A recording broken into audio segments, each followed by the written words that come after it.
ఓం గం గణపతయే నమః. ఓం దుం దుర్గాయే నమః.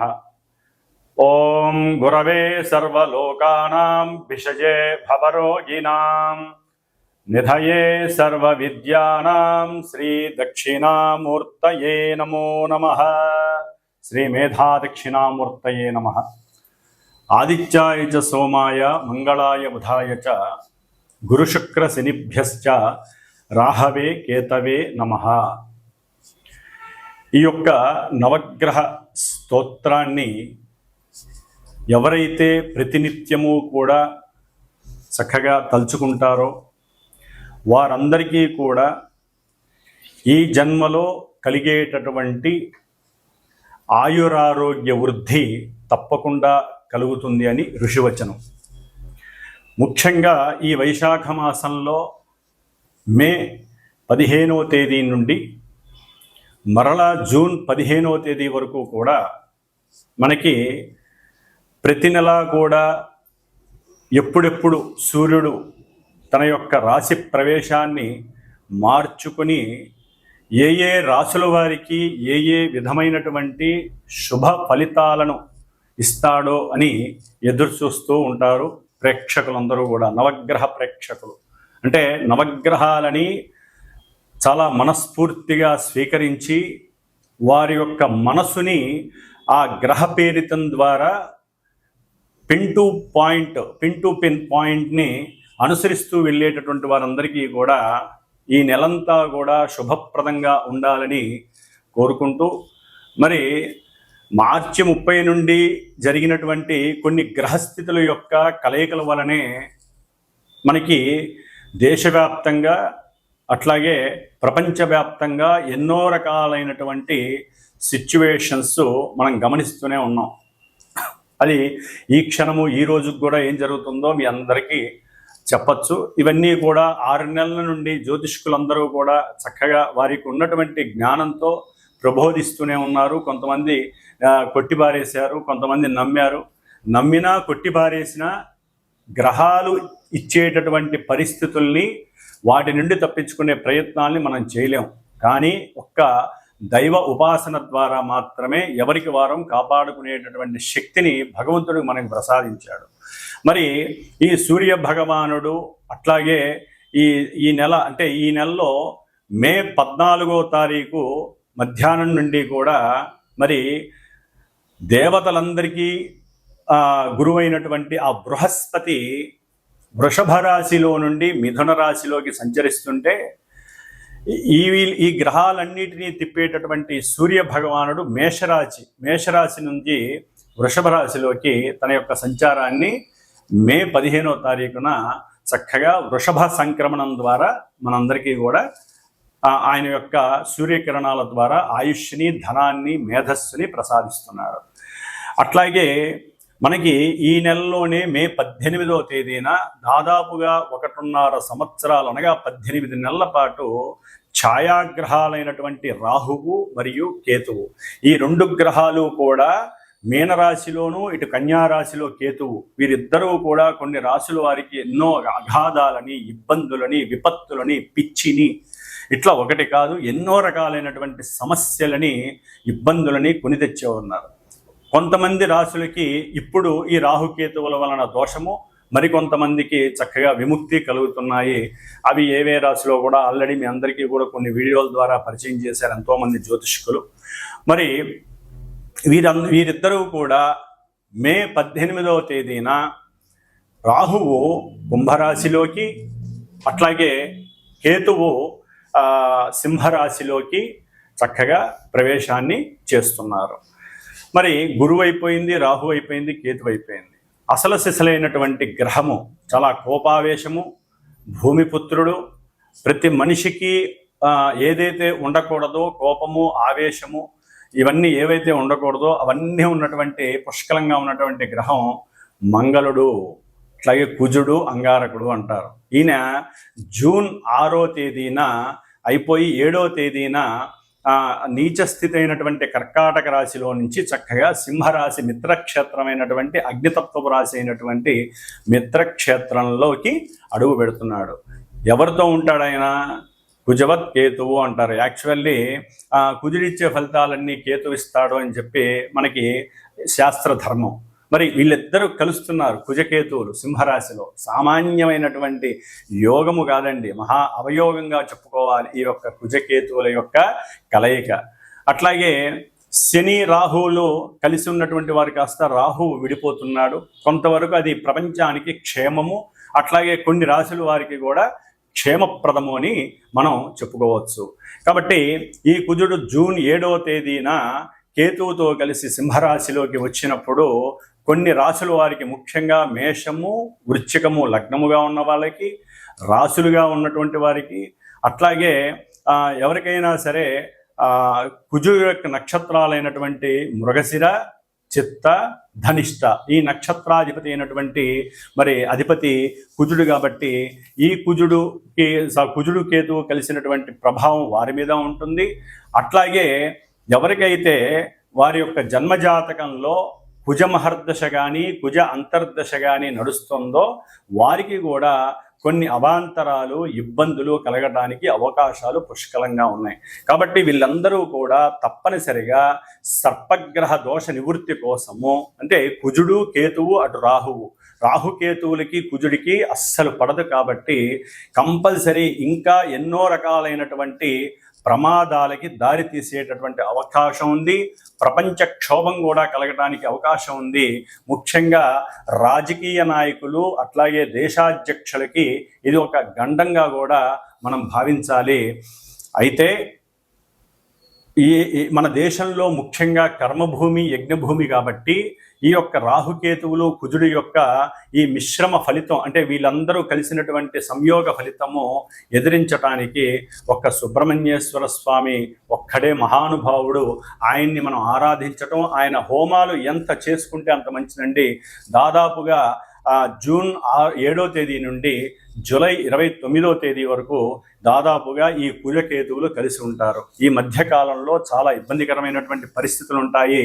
అట్లాగే జూన్ 17వ తేదీ నుండి జూన్ 30వ తేదీ వరకు కూడా ఈ రాహువు కేతువు మధ్యలో దాదాపుగా గ్రహాలన్నీ ఉంటాయి. అంటే చంద్రుడితో పాటుగా మిగతా సప్తగ్రహాలు ఉంటాయి కాబట్టి ఇది కాలసర్ప యోగ దోషము అంటారు. కాబట్టి ఏది జరిగినా ఇబ్బందులు కానీ, అవాంతరాలు కానీ, అగాధాలు కానీ ఈ మధ్యలోనే జరుగుతాయి ప్రపంచానికి మొత్తానికి కూడా.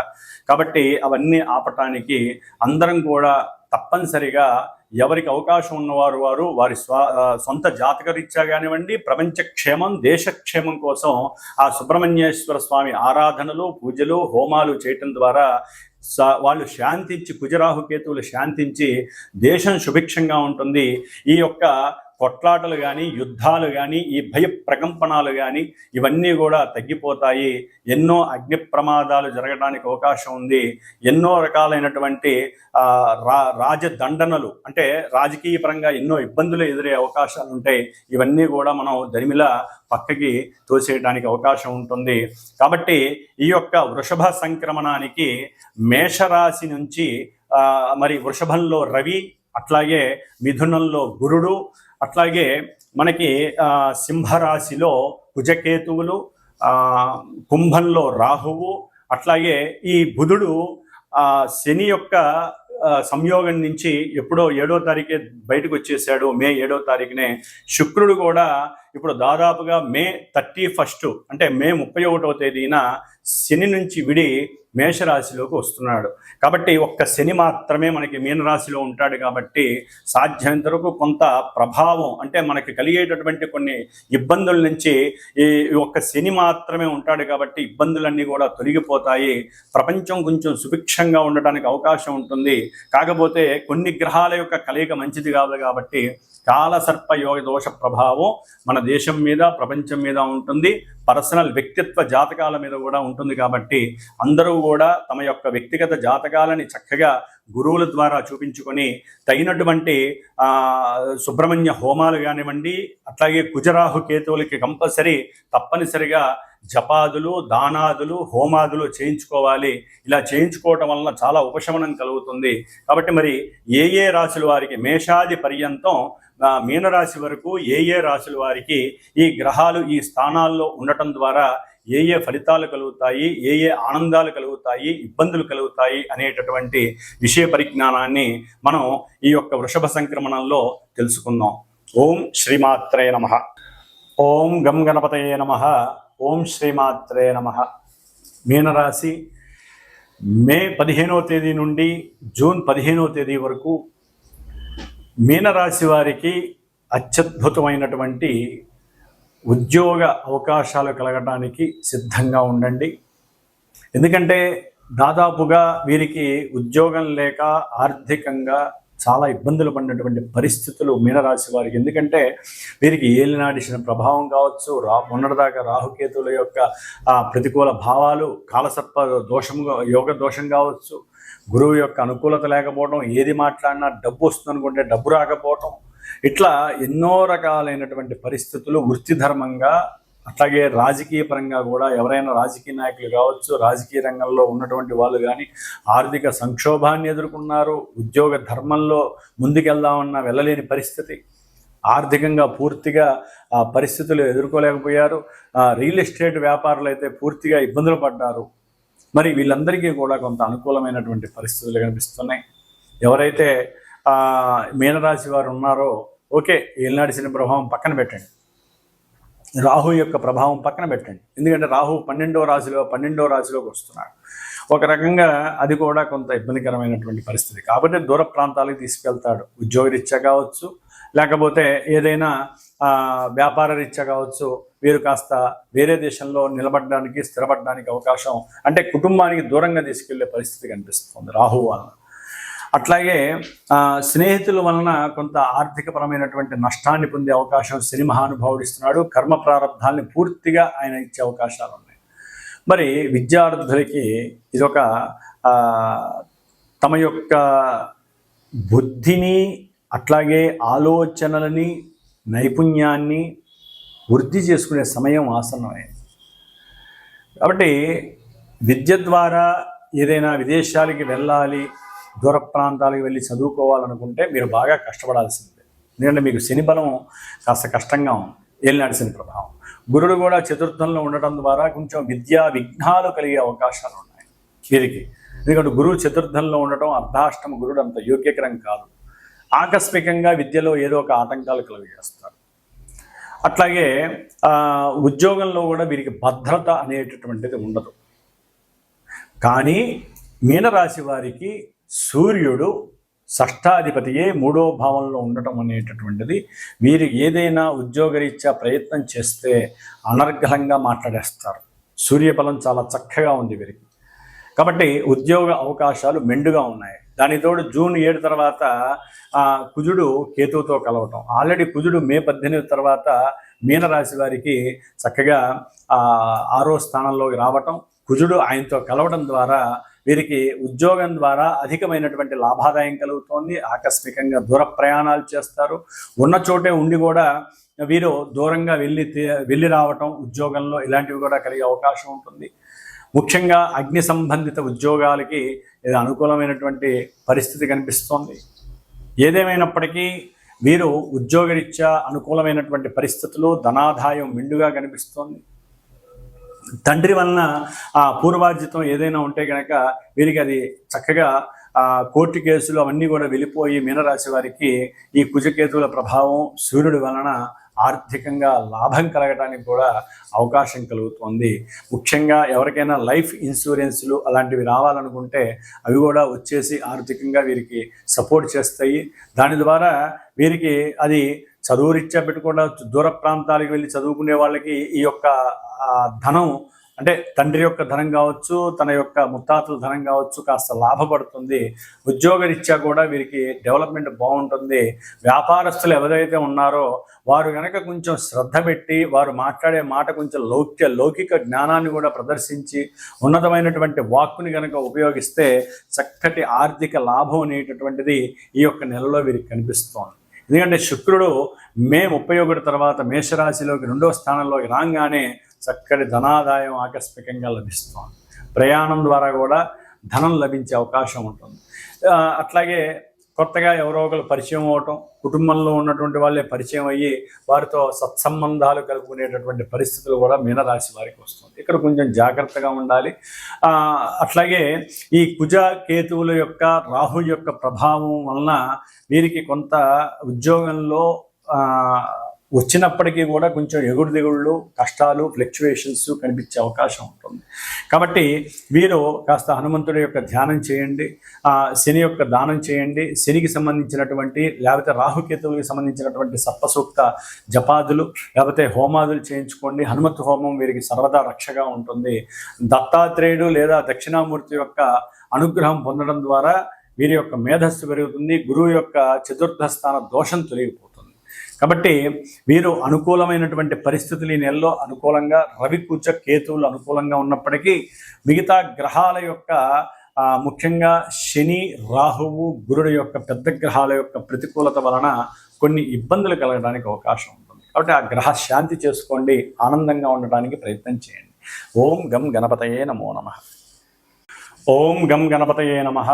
ఓం దుం దుర్గాయే నమః.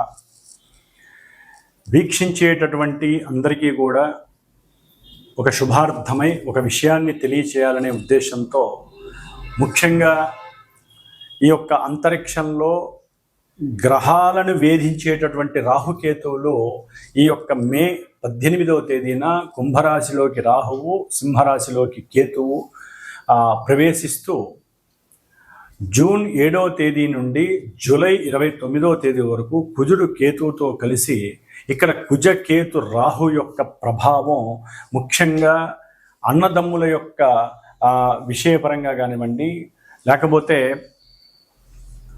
కొంతమంది రాసుల వారికి వారి యొక్క భావాల రీత్యా సంతానం మీద, ముఖ్యంగా ఈ యొక్క కుజకేతు రాహు యొక్క ప్రభావం సత్సంతానం మీద, కోపావేశాలు ఎక్కువగా ఉన్నటువంటి వారి గురించి, అట్లాగే సంతాన ప్రాప్తి గురించి, ఉద్యోగ విషయం లేకపోతే రియల్ ఎస్టేట్స్కి సంబంధించిన వాళ్ళకి, లేకపోతే మిలిటరీ, పోలీస్ వ్యవస్థల్లో పనిచేసేటటువంటి ఎవరైనా సరే ఉద్యోగస్తులకు కానివ్వండి, అట్లాగే క్షురకర్మలు అంటే ఎవరైతే ఈ బ్యూటీషియన్స్, మెన్స్ ఫర్ సెలూన్ అని ఉంటాయి వారికి కానివ్వండి, అట్లాగే శస్త్రచికిత్సలు చేసేటటువంటి డాక్టర్లకు సంబంధించి, అన్నదమ్ముల సమస్యలు ఉన్నటువంటి వారు, పిత్రార్జితం, మాత్రార్జితం ఉన్నటువంటి వారికి, ముఖ్యంగా జాతకంలో కూడా కాలసర్ప యోగ దోషం, వివాహం కానటువంటి యువతీ యువకులు ఎవరికైనా సరే సౌభాగ్య దోషం ఉన్నటువంటి వారికి, ఈ కుజుడి వలన ఎవరైతే ఇబ్బందులు పడుతున్నారో వివాహం కానటువంటి వారు కానివ్వండి, అట్లాగే ఉగ్రంతో ఎప్పుడూ కోపము, ఆవేశంతో ఉన్నటువంటి వారు, కొట్లాటికి దిగేటటువంటి వారు, వీరందరికీ కూడా కొంచెం ఇబ్బందికరమైనటువంటి పరిస్థితులు కలుగుతున్నాయి. కాబట్టి ఈ కుజరాహు కేతువుల యొక్క సమన్వయం గురించి ఈ 41 రోజులు శ్రీమాత జ్యోతిషాలయ పీఠం, మా యొక్క పీఠంలో ఈ యొక్క కుజరాహు కేతువులకి జపం ఆచరిస్తూ నిత్యము కూడా 6 సార్లు సర్పసూక్త జపాన్ని ఆచరిస్తూ వీరి యొక్క ఉపశమనార్థమై ఈ 41 రోజుల్లో తమిళనాడులో ఉన్నటువంటి 6 క్షేత్రాలు, సుబ్రహ్మణ్య క్షేత్రాలు దర్శనం చేసుకొని ఎవరైతే గోత్రనామాదులు ఇచ్చి వారి యొక్క పేరు నమోదు చేసుకుంటారో వారందరి పేర్ల మీద ఆ యొక్క క్షేత్రాలకు వెళ్ళినప్పుడు ఈ గ్రహాలకు సంబంధించి జపము, అట్లాగే సర్పసూక్త జపాన్ని ఆచరించి చివర్లో ఇక్కడ సుబ్రహ్మణ్య పాశుపత హోమాన్ని, నవగ్రహ హోమంతో పాటుగా సుబ్రహ్మణ్య పాశుపత హోమం అనేటటువంటిది ఏర్పాటు చేసి ఆ యొక్క భస్మాన్ని, ఆ యొక్క కంకణాలు ఏదైతే వెళ్ళొస్తామో ఆ 6 క్షేత్రాల్లో పూజ చేయించినటువంటి కంకణాన్ని కూడా మీకు అందజేసేటటువంటి ప్రయత్నము నేను చేస్తాను. కాబట్టి జూన్ 7వ తేదీ నుండి జూలై 29వ తేదీ 41 రోజులు కూడా ఈ యొక్క కుజరాహు కేతువుల యొక్క దోష పరిహారార్థమై కొంతమంది ముఖ్యంగా మేషరాశి, వృషభ రాశి, కర్కాటక, సింహ, కన్య, అట్లాగే మకర, కుంభరాశి వారు, ఈ రాశుల వారు దయచేసి సంప్రదించండి. మీకు సంబంధించినటువంటి గోత్ర నామాదులు, మీ యొక్క నక్షత్రాదులు, అట్లాగే మీకు నడుస్తున్నటువంటి దశ అంతర్దశలు ఎవరైనా కుజరాహు కేతువుల దశలు ఉన్నట్లయితే తప్పనిసరిగా నన్ను సంప్రదించండి. దానికి తగ్గ పరిహారాన్ని ఆచరించండి. ఓం స్కందాయ నమః.